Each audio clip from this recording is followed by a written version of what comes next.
신중심의 종교는 아무리 올라가도 신이 인간은 못 됩니다. 신이 될 수는 없습니다. 인간은 인간이고 신은 신이에요. 왜? 종자가 달라요. 종자가 달라. 이건 피조물이기 때문에 종자가 달라서 신은 못 돼요. 단 신을 믿었을 때 천국에 갈 수 있어요. 신이 만든 또 다른 어떠한 이상세계가 있고 거기에 갈 수 있는 권한을 받는 거예요. 티켓을 받는 거예요. 그래서 이 신이라고 하는 게 신은 이거는 절대값을 가집니다. 절대입니다. 이 추계시대 때 나오는 진리가 절대예요. 그래서 이 절대라는 개념을 신은 유신론적 종교에서는 신이 절대라고 봐요. 그리고 신이 진리라고 봐요. 유신론적 종교에서는. 그래서 신 이꼬르 진리인 거예요. 근데 여기는 신 이꼬르 진리가 아니에요. 그래서 같은 용어를 쓰지만 다른 개념이에요. 그래서 신이 너희를 자유롭게 하리라. 진리가 너희를 자유롭게 하리라. 그거는 걔네들 입장인 거예요. 그래서 신은 인격적 요소를 가지고 있지만 그것이 진리이기 때문에 어떤 행동을 해도 저기에는 오류나 잘못이 있을 수 없어요. 이쪽에는. 그래서 노아의 얘기 생각하면 돼요. 이 세상이 아주 거지 같았대. 그래서 저걸 다 싹 쓸어야겠다. 근데 한 번 더 생각하면 태어나자마자 걔도 거지 같을까? 살면서 사람이 좀 문제가 생겼을 수는 있지만 신이 만들었는데 자기가 만들자마자 일종의 내오자마자 갑자기 얘는 상태가 안 좋아 이렇게 하기는 좀 어렵잖아요. 그래서 제가 그런 얘기 하거든요. 노아의 방주에서 모든 생물들을 싹 쓸었다라고 하지만 실제로 안 쓸린 집단이 있다. 물에 사는 놈. 물고기는 대박이지. 생각을 해봐. 얼마나 그게 단순한 생각이에요. 물로 쓸면 용왕 주가가 난리 난다. 갑자기 블루칩이 되는 거야. 그러니까 그게 이제 생각하기 이게 단순한 생각들이거든요. 그래서 저런 부분들에 대해서 이렇게 문제 제기를 하잖아요. 이러면 믿지 않는 놈, 불신자. 불신자는 어떻게 돼? 지옥이잖아. 불신지옥. 이렇게. 왜? 신이 곧 진리고 절대이기 때문에 여기에는 의문을 제기하면 안 돼요. 왜? 라고 하는 얘기를 제기하면 안 돼. 그래서 이런 종교는 그냥 종교예요. 이런 종교는 진리고 이거는 합리성이라고 하는 부분이 존재해요. 그래서 맞냐 틀리냐를 얘기할 수 있어. 그래서 이런 시대 때 나온 거는 철학인 동시에 종교라고 해도 철학적 종교예요. 그래서 무슨 일이 벌어지냐면 불교는 학교가 적잖아. 대학이나 이런 거 진짜 안 만들었지. 불교 학교가 다 해봐야 대학이라고 하는 게 다 해봐야 동국대, 승가대, 중앙승가대, 그 다음에 위덕대, 금강대, 영산선학대인가? 이렇게 한 다 100개밖에 없어요. 이에 비하면 개신교 학교는 굉장히 많지. 학교를 우리가 동아시아 문화가 이제 무너지는 바람에 학교를 제대로 못 만든 것도 있지만 거기에 또 다른 이유도 있어요. 왜? 이거는 철학적 종교이기 때문에 철학과에서도 가르친다니까, 불교를. 불교, 유교, 도가는 철학과에서도 가르쳐요. 얼마 전에도 국립대 지금 요번에 교수 2명 충원했거든요. 지방 국립대 철학과 교수 2명 충원했는데 예전에는 그게 유교 TO들이 있었는데 이제 요즘은 유교가 더 적어졌잖아요. 많이 적어졌잖아요. 그러니까 유교보다도 이제 그런 동양 철학과 구조가 어떻게 되어 있냐면 동양 철학, 서양 철학이 이렇게 돼 있어요. 서양 철학, 동양 철학. 그리고 동양 철학 안에서 유교하는 사람이 있고 불교하는 사람이 있고 이래요. 근데 예전에는 여기 선생이 한 명이면 유교 쪽이 더 많았어요. 근데 지금은 시대가 바뀌니까 불교 쪽 선생을 쓰려고 해. 그렇게 되는 이유가 뭐냐면 이거는 철학과 안에서 이래요. 그럼 철학과 안에서 기독교나 이런 이슬람을 가르치느냐? 안 가르칩니다. 이유는 저거는 따질 수가 없어요. 신이 왜 이 세상을 싹쓸이를 했대요? 그렇게 묻는 자체가 지옥이라니까요. 그거는 지옥이라니까요. 그건 성립이 안 되는 거예요. 그러니까 그걸 따질 수가 없어. 그래서 얘네는 뭐라고 하는 거냐면 이걸 신학이라고 하는 거예요. 신학. 제가 여기 이런 때도 그런 얘기를 하거든요. 이게 불교를 전공했다 그래서 불교를 전공해도 우리나라에 두 종류가 있어요. 철학과에서 불교 전공한 사람이 있고 불교학과에서 불교를 전공한 사람이 있다니까요. 불교학과에서 불교를 전공한 사람이 말도 훨씬 잘 못합니다. 왜? 그냥 옹호적인 얘기만 하면 되는 거야, 거기는. 철학과에서 하는 사람들은 비판적으로 얘기를 해요. 비판하다 보면 말이 더 잘 돼. 왜? 뭔가 틈을 찾아야 될 거 아니야. 우리는 어느 과 출신일 것 같아? 그런 거예요. 저는 철학과 출신이에요. 저는 철학과 출신이에요. 그래서 불교 쪽하고 이게 달라요. 이거는 저 신학하고 똑같은 거예요. 이건 종교학이에요. 종교 쪽에 해당하는 신학에 해당하는 거고, 얘네는 얘네 학교가 아니면 이걸 가르쳐 주지 않아요. 그러니까 학교를 어떻게 해서든 만들어야 돼. 뭔 얘기인지 알아요? 불교는 굳이 불교 학교가 아니라도 가르쳐 준다니까. 어느 정도는. 철학과에서 불교 선생이 있으면 교양으로 하나씩 들어가. 교양으로 하나씩 들어가. 성대에도 불교 수업이 있어요. 성대에도 불교 수업이 있어. 그리고 외국에도 뭐 미국이라든지 이런 데 불교 전공 그런 학자들이 있는 게 뭐냐면 철학과 안에 있는 거예요. 그 사람들이. 철학과나 종교학과 안에 있는 거예요.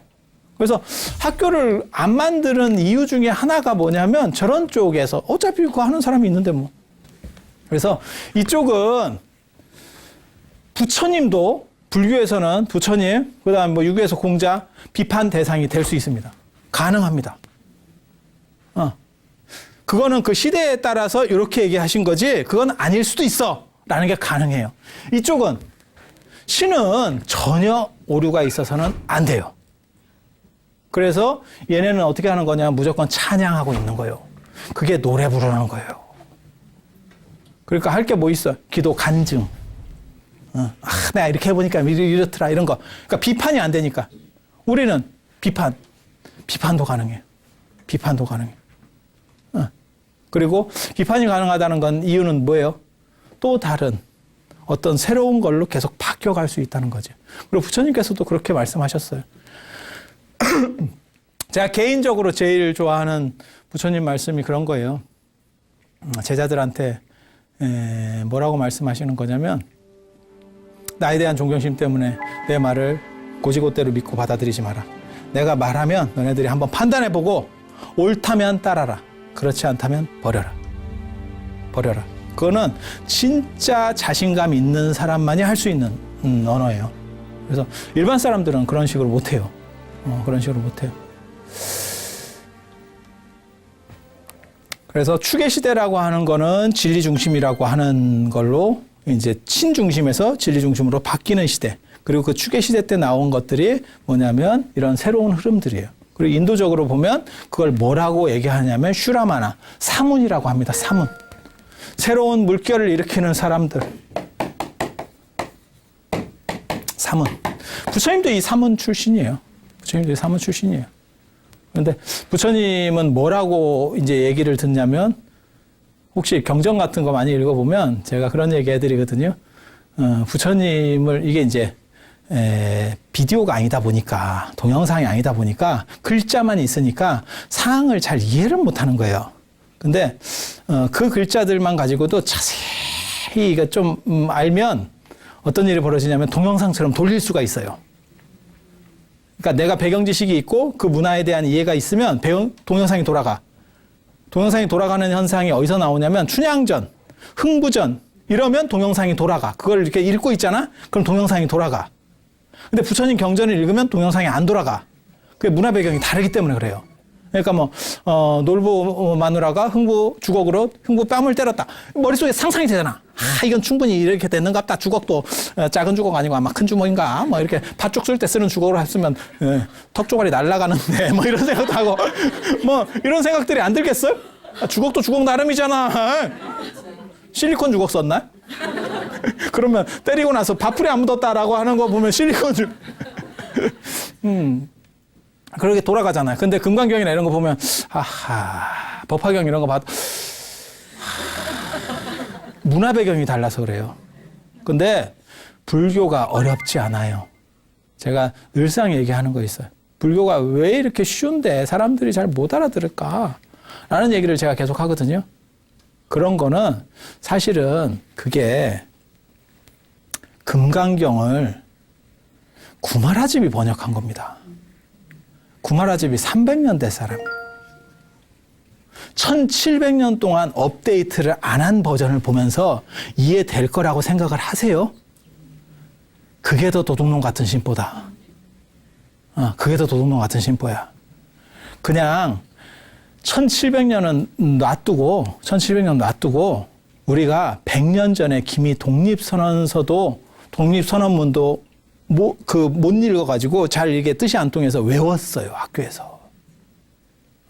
고등학교 때 이걸 외우는 시험이 있었다고. 모르겠어요. 여러분 서당 출신일 수도 있으니까. 아무튼 뭐 우리 때는 그런 걸 외우는 것도 있었어요. 그래서 선생님이 손바닥을 때리고 이제 좀 더 잔인하면 손등을 때리고 뭐 이런 여러 가지 뭐 있었어요. 근데 불과 100년 전 것도 이해를 못해서 우리가 그런 현상을 겪었었는데 1700년 전 거를 읽고 그냥 순식간에 수수수 외울 수 있다면 그게 더 이상한 거 아니에요? 아니 그렇지 않아요? 그냥 한번 생각해 보세요. 그러니까 당연히 잘 뜻이 안 통하는 게 맞는 거예요. 그러니까 불교가 어려운 게 아니고 친절하지 않은 거예요. 우리 선배들이 그걸 계속 누군가 조금씩 바꿔가는 거야 되는 거예요. 뭐하고 똑같은 거냐면 스티브 잡스가 그래 사과폰을 만들었어. 그걸 스티브 잡스 걸 지금 우리가 쓰고 있는 게 아니라니까. 그 뒤로 계속 바뀐 버전. 지금 세계적으로 유행하는 거는 팀 쿡의 스마트폰이지 스티브 잡스의 스마트폰이 아니에요.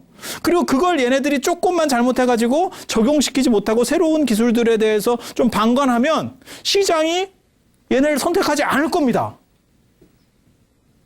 삼성 같은 경우가 지금 중국에서 1%대라잖아. 스마트폰 시장 점유율이 1%대. 그리고 1%도 무너진다는 거예요. 예전에는 삼성이 1위였었어요. 그게 현실이에요. 1700년 동안 스마트폰을 애플에서 놓고 있어봐. 똑같은 거 갖고 1700년 동안 팔아먹어봐. 몇 개나 팔리겠냐? 똑같은 얘기예요. 그래서 불교가 어려운 게 아니에요. 두 가지 오류가 있어요. 우리는 불교를 대할 때 2500년 전 얘기를 들어야 돼. 이제 부처님 얘기로 갈 겁니다. 이제 부처님 얘기로 갈 거야. 그게 벌써 2500년 전 얘기예요. 2500년이 얼마나 옛날 얘기인지 아세요? 그러니까 지금 여러분들이 2500년 하면 그래요? 이렇게 생각할지 모르지만 국립중앙박물관, 용산중앙박물관에 가서 봐봐. 2500년 전에 유물이 뭐가 있나? 눈으로 볼 만한 게 거의 없어. 이게. 그리고 조금 눈에 띈다? 통일신라 시대 유물이에요. 통일신라 시대 유물이면 600년 이후 뒤에. 그러니까 그거보다도 1000몇백 년 전 이전이라니까? 2000년 전에 무슨 일이 일어난 줄 알아? 예수만 무슨 뭐 무리를 갖고 이랬는 줄 알아? 고주먹도 갖고 뭐 아래서 나오고 거북이 그건 몰라?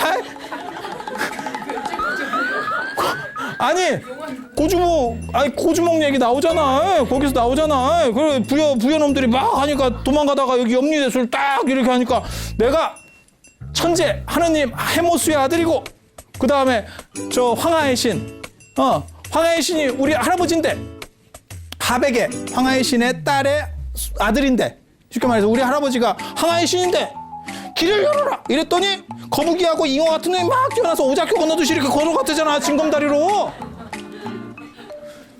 그 시절에 2000년 전에 그렇게 안 한 놈이 없어. 유명한 놈이면 다 그렇게 했다고. 박격거사 아래서 나오잖아.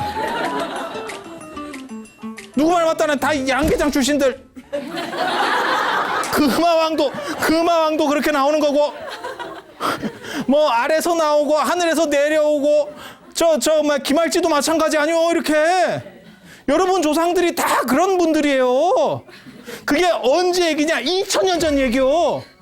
2500년 전에 도대체 무슨 세상이 있었는지 몰라. 2000년 전만 해도 어벤져스의 시대가 있었던 거야. 진짜 뭐 다 한가닥씩 했어. 하늘 날아다니는 거의 뭐 그 당시에 조금 하는 사람들은 다 좀 날라봤다. 다 날라봤어. 그러던 시절이야. 그거보다 500년을 더 뒤로 가야 돼요. 500년을 뒤로 가야 돼. 제가 그래서 그런 얘기 하거든요. 부처님 얘기는 둘째치고 이 나라에 있었던 2500년 전 얘기를 해도 저는 역사를 고대사를 전공한 사람이에요. 얘기를 해도 여러분이 알아듣겠냐? 쉽지가 않다. 쉽지가 않다.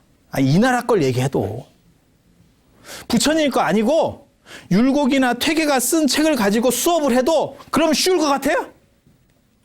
택도 없습니다. 택도 없어요. 진짜 그게 현실이에요. 율곡이나 퇴계가 언제적 사람인데 400년, 500년 전 사람이에요. 그게 비해서는 훨씬 번역된 걸로 하면 될 것 같아요? 어때? 반야심경 번역해 놓으니까 뜻이 쏙쏙 들어와?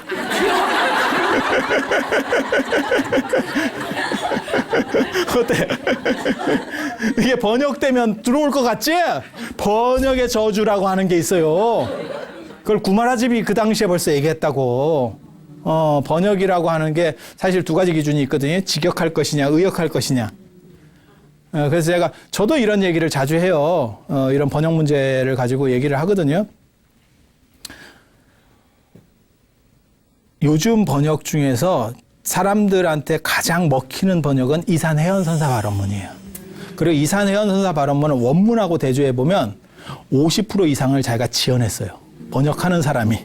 그래서, 그러니까는 뼈대만 남기고 싹 해체하고, 그러니까 리모델링이 두 종류가 있는 거야. 그러니까 그냥 앞에만 이렇게 해가지고 리모델링 하는 경우도 있고, 이게 그 건물이래? 싶을 정도로 리모델링 해놓은 게 있어. 이게 신축하고 똑같은데 리모델링이라네? 라고 하는 경우가 있어. 둘 중에 어느 걸 할 것이냐에 대한 선택을 해야 되는데 지금은 그냥 앞에 그냥 간판하고 좀 지저분한 것만 좀 치우고 뺑기칠 다시 하고 이렇게 해서 번역을 해놓은 거예요. 그러니까 어떻게 돼요? 반야심경을 한문으로 할 때나 한글로 할 때나 내나 모르고 예불 시간만 길어졌어. 이게 뭐 차이가 없노? 이게 한국말인데도 암호가 있다? 이게 굉장히 재밌는 현상이에요. 굉장히 재밌는 현상이에요. 그리고 금강경 같은 걸 번역해도 번역본을 읽어도 이게 그렇게 딱 하나도 없고 한문을 읽어도 딱 하나도 없고 이런 상황에서는 빨리 많이 하는 게 좋겠다. 한문. 그렇게 한다니까 지금 현실이에요. 그래서 이런 문제가 벌어지는 거예요. 그래서 2500년이라고 하는 거는 옛날 얘기예요. 그렇다 보니까 그 얘기를 해줬을 때 여러분들이 어렵게 느끼는 게 당연한 거니까 불교가 그 당시에 부처님이 어려운 게 아니고 부처님은 진짜 쉽게 얘기했다니까. 왜? 부처님은 기성 종교가 아니에요. 새로운 뭔가 당신이 생각을 해서 그거를 현 시대에 먹혀야 돼. 누구한테 먹혀야 돼? 권위적이고 뭐 그 당시에 잘 나가는 사람들? 그런 사람들은 안 들어요. 그럼 누구한테부터 시작했겠어? 꼴 베른 사람. 안 그럼 뭐 어디 지금 누구 거기 뭐야 뭐 목동이야. 뭘 그 소 이렇게 치러 나가. 너 내 얘기 잠깐 들어볼래? 그 몇 분 딱 주는 데서 감동을 주지 않으면 끝난 거예요. 그 사람하고는 인연 끝이야. 아니 실제로 그런 거예요. 그렇게 가는 거예요. 그랬을 것 같지 않아요? 왜? 지금은 불교가 기성종단이고 뭐 부처님 권위가 있지만 그 당시에는 부처님이래요? 그러면 뭔데요? 이렇게 시작하는 거예요. 아니 그 당시 현실을 생각해봐. 아무도 없어. 이렇게 시작했는데 상황이 급반전하는 거죠. 왜? 무언가 내용이 있으니까. 그리고 그 내용은 분명히 쉬워야 돼요. 일반 사람들을 교화시켜서 그 사람들에게 감동을 줘서 그 사람이 출가해서 승려가 되는 거지 어디서 승려가 막 생기는 게 아니거든. 그리고 보통 사람들의 관심사는 뭐예요? 여러분들 관심사는 도대체 뭐예요? 그래. 그게 현실적인 거예요. 돈의 문제, 그 다음에 가족의 문제. 이 가족의 문제 중에서 뭐 취업도 있을 거고, 뭐 결혼도 있을 거고, 뭐 이런 부분들. 그게 현실 아니에요? 내가 올해는 꼭 깨달아야겠다. 이렇게 소원을 세우는 사람이 몇이나 있겠어?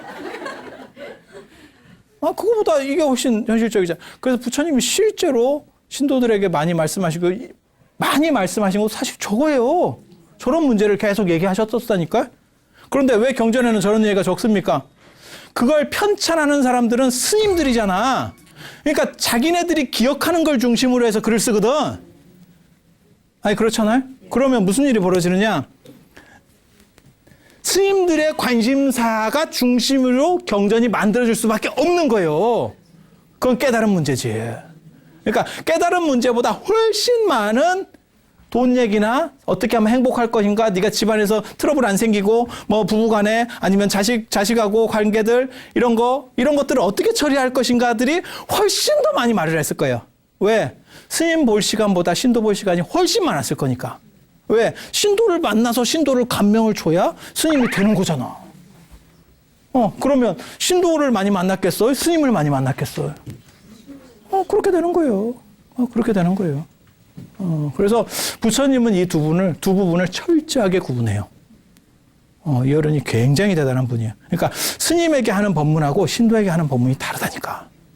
근데 오늘날 사실 이게 잘 안 들리는 거는 큰 스님들 법문에서는 이 두 부분이 혼재돼 있어요.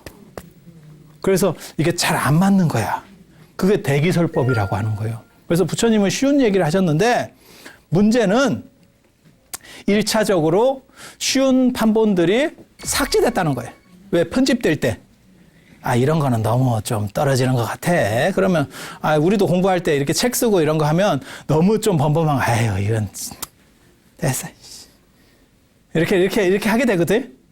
그러면 나중에는 조금 더 어려운 것만 남게 돼.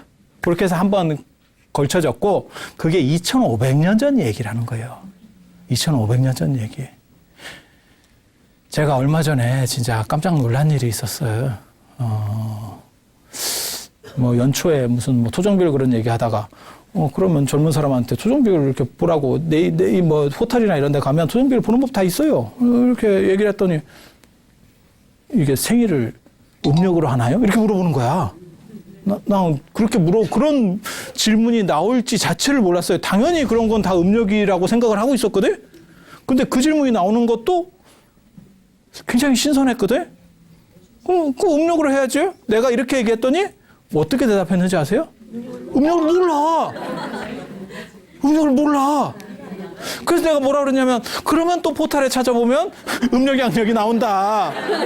이렇게 이제 얘기를 해줬거든?